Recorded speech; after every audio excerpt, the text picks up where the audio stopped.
Muito bem.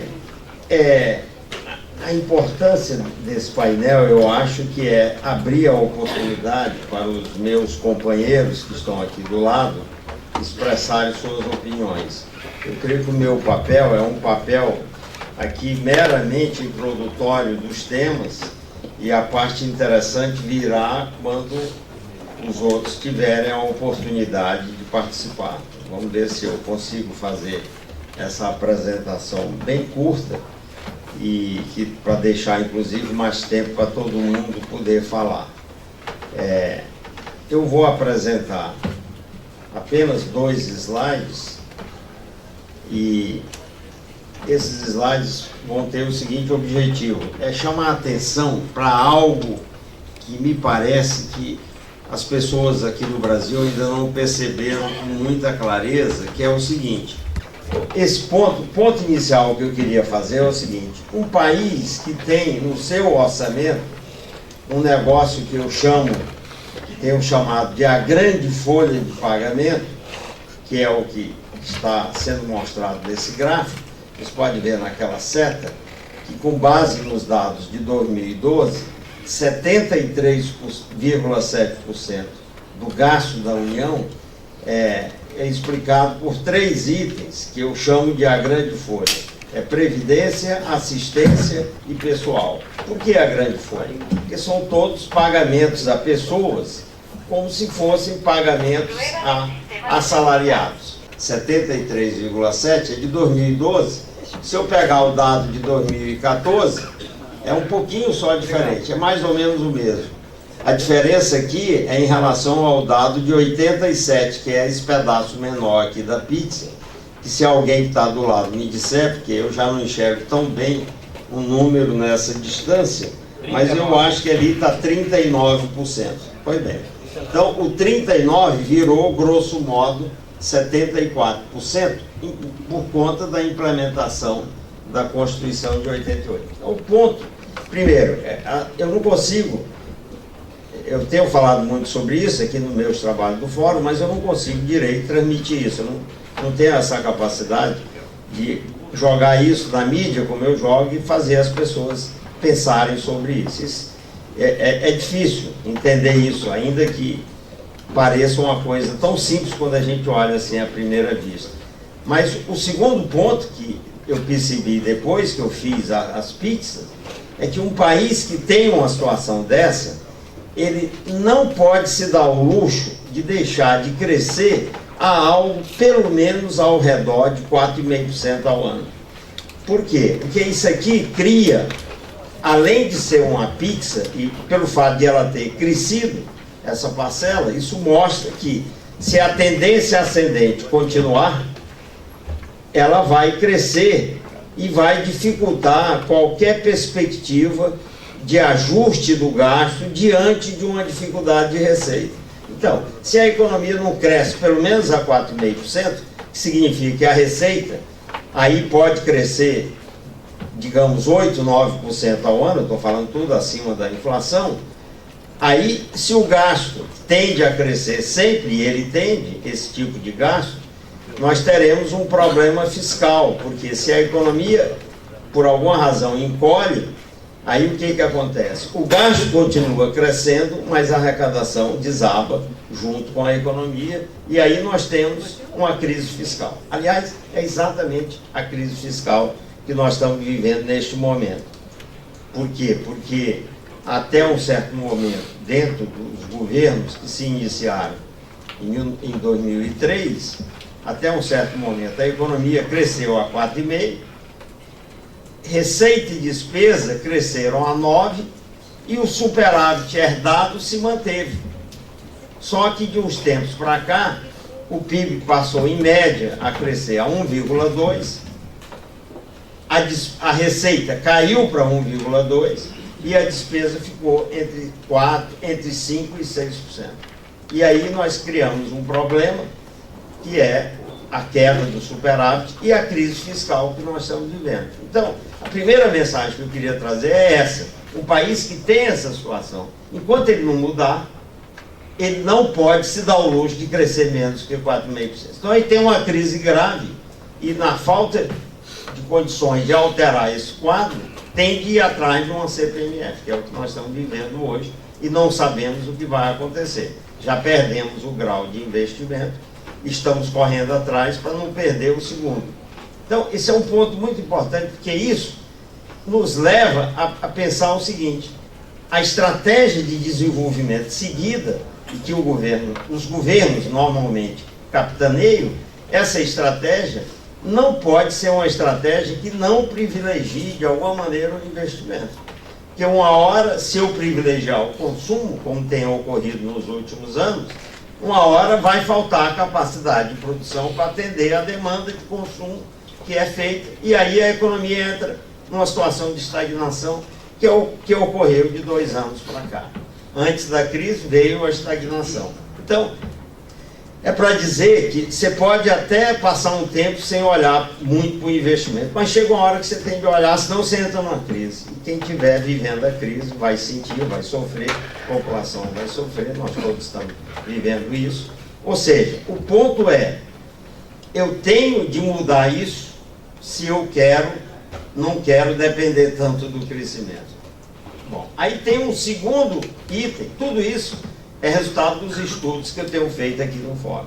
O segundo ponto, que também é um outro estudo, aliás, 2 estudos de 2 anos para cá, que eu também não tenho tido a capacidade de espalhar isso pelos meios de comunicação e pela população, naquilo que eu consigo acessar, é que a situação tende a piorar muito se não fizer nada. Essa grande folha tende a tomar conta da pizza inteira. Por quê? Porque tem um envelhecimento rápido da população acontecendo, e nós fizemos, eu e outros colegas, um estudo aqui para o Fórum, em 2012, que mostrou que, se mantivermos todas as políticas que estão aí, as condições estão aí, com esse envelhecimento rápido da população, no ano de 2040, o gasto dobra da grande folha, dobra em percentagem do PIB. Então, se ali ele é 13,4% do PIB no ano de 2012, que foi quando eu fiz esse estudo, ele passaria em 2040 para 26,4% do PIB. E é óbvio que isso não cabe na pizza. Sem reforma, teria de ter hiperinflação de novo para corroer esses pagamentos. Por quê? Porque os itens que estão ali sempre crescem dentro desse modelo que está aí, com o envelhecimento da população. Então, gente, isso é uma situação muito séria, porque no fundo o que isso implica é que a economia brasileira vai parar de crescer e ficar com crescimento negativo, sei lá, porque é uma situação que a gente já viveu um pouco no passado, de hiperinflação, e ninguém quer, obviamente, que isso volte. Mas eu nunca consegui colocar isso de um jeito que as pessoas percebessem e isso mobilizasse alguém para olhar para isso. Bom, aí eu encerro aí, porque também eu cansei um pouco de ficar repetindo essa história. E passei a me dedicar, eu estou fazendo no fundo um relato da minha experiência de fazer esses trabalhos aqui para o Fórum. Comecei a olhar e digo, não, deixa eu olhar para o primo pobre dessa história, que é a infraestrutura. Chega de ficar olhando, vamos esperar que uma hora isso se resolva e vamos olhar para a infraestrutura para ver o que está acontecendo.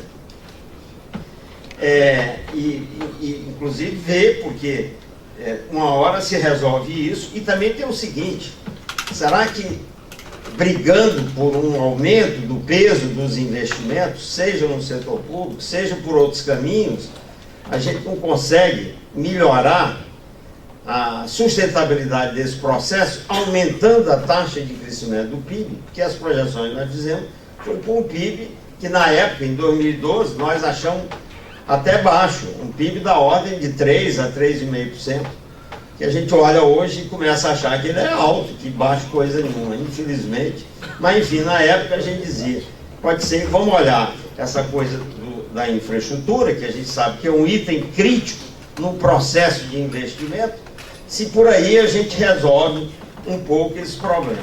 Para enfrentar essa questão, nós primeiro fizemos um estudo que virou um livro, eu e os meus colegas, que focou nas concessões de infraestrutura. Porque a gente viu que as concessões que vinham num modelo que tinha avançado bastante até 2002, elas de repente começaram a não deslanchar do jeito que deveriam deslanchar. E esse deslanche não estava ocorrendo por conta até de políticas que o governo e práticas que o governo vinha adotando, que estavam dificultando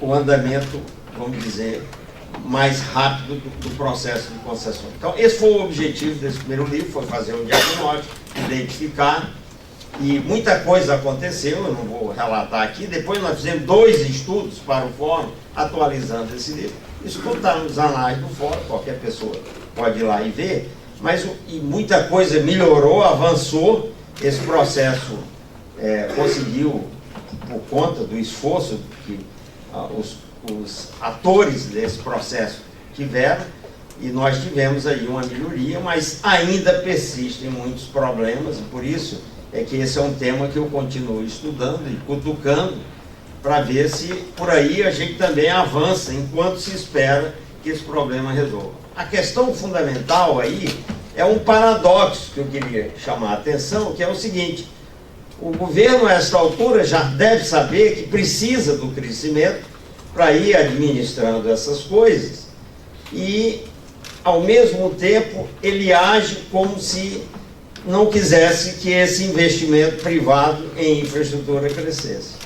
E aí é um paradoxo e uma situação que eu confesso que eu tenho muita dificuldade de entender. Por quê? Porque ele pratica políticas que desestimulam o investimento privado. Então, tem uma contradição que aos poucos vem mudando, mas ainda persiste, e isso é o que eu tenho chamado de busca de uma modicidade tarifária excessiva. É querer uma tarifa que remunera mal os investimentos e, portanto, os investimentos não evoluem como deveriam evoluir. Então, esse é um problema em cima do qual eu pretendo continuar batalhando e atuando no sentido de esclarecer melhor e propor mudanças importantes nisso, para ver se a gente faz. O outro lado que precisa evoluir nesse segmento é a questão das PPPs, que não, obviamente não vai haver tempo de falar muito sobre isso aqui, para mim pelo menos, mas outras pessoas vão falar. É para dizer que as concessões é um problema que está melhorando, mas precisa evoluir. As PPPs também têm alguns problemas, mas já que nós não temos muita escolha para fazer os investimentos, nós temos de equacionar esse problema e fazer as PPPs andarem. Daí a razão de nós termos convidado o Zé Afonso Bicalho, secretário da Fazenda de Minas Gerais, que está participando de um grande esforço para fazer as PPPs andarem no estado de Minas, e que isso possa servir até como uma experiência a ser repetida por outras entidades do setor público. Então, esse tema de PPP é muito importante, eu vou continuar também em cima dele nos meus próximos estudos. E para concluir, e aí vocês vão perguntar o porquê desse livrinho. Esse livrinho é a terceira parte dessa história da busca, desse meu esforço de estudar e identificar dificuldades e trazer aqui a história do investimento. É o investimento direto em infraestrutura do setor público, que aí a gente volta para essa discussão inicial, embora sem tratar dela. Eu aqui estou olhando só o investimento, e o livro, e essa é uma boa razão, porque nós temos o ministro César Borges e o Maurício Muniz aqui do meu lado, que é responsável pelos assuntos ligados ao PAC, que vai poder nos dar também uma visão sobre o que está ocorrendo, etc. Mas, enfim, aqui nós temos o que eu fiz nesse livro, que está sendo distribuído aqui hoje, lançado hoje. Ele trata não só de identificar os investimentos, mostrar por que é importante investir em infraestrutura, mas ele procura também chamar a atenção que nós temos que ter algumas posições inovadoras em relação a esse assunto. Nós temos, que acabou de chegar aqui, felizmente veio aqui, o nosso Zé Carlos, presidente da CEBIC, que batalha muito lá em Brasília, no sentido de melhorar as condições, promover os investimentos em infraestrutura, em certos segmentos, e ali ele vai falar um pouco dessa experiência dele. Eu discuto muito com ele, ele me ajudou bastante na elaboração desse livro, E nós temos aqui a proposição de que, básica, como está no título, que nós precisamos continuar investindo, apesar do ajuste. Investimentos rentáveis. Nós precisamos identificar investimentos rentáveis que se pagam, que eles têm de sair do ajuste, e isso aqui é uma tentativa, chamando de volta uma discussão que houve há algum tempo, de uns projetos prioritários de investimento, que depois acabou não vingando, e eu sei que é um assunto que talvez o Maurício possa também trazer uma luz, além do Zé Carlos, e nós temos também aqui a participação de outros convidados. Tem o Luiz Ricardo, que vai falar um pouco do ponto de vista de estudos que ele fez lá no IPEA, e os outros participantes vão trazer um pouco uma discussão relacionada tanto com as concessões, a mobilidade urbana, o mesmo tema, concessões, mobilidade urbana e investimento, que são o Ricardo Castanheira e o André Clark, sendo que o André vai olhar a coisa do ponto de vista da exportação de serviços de infraestrutura, que complementa bem essa tentativa de cobrir esses assuntos todos. Enfim, essa era a historinha que eu queria apresentar, para dizer que nós estamos com essa visão o mais precisa possível, que a gente procura ter sobre esses temas todos. Eles são assim interrelacionados, e nós precisamos continuar aprofundando o debate, os estudos, e ver se a gente consegue contribuir para melhorar a situação da forma mais construtiva possível para a solução dos problemas do país. Muito bem, então podemos dar continuidade agora.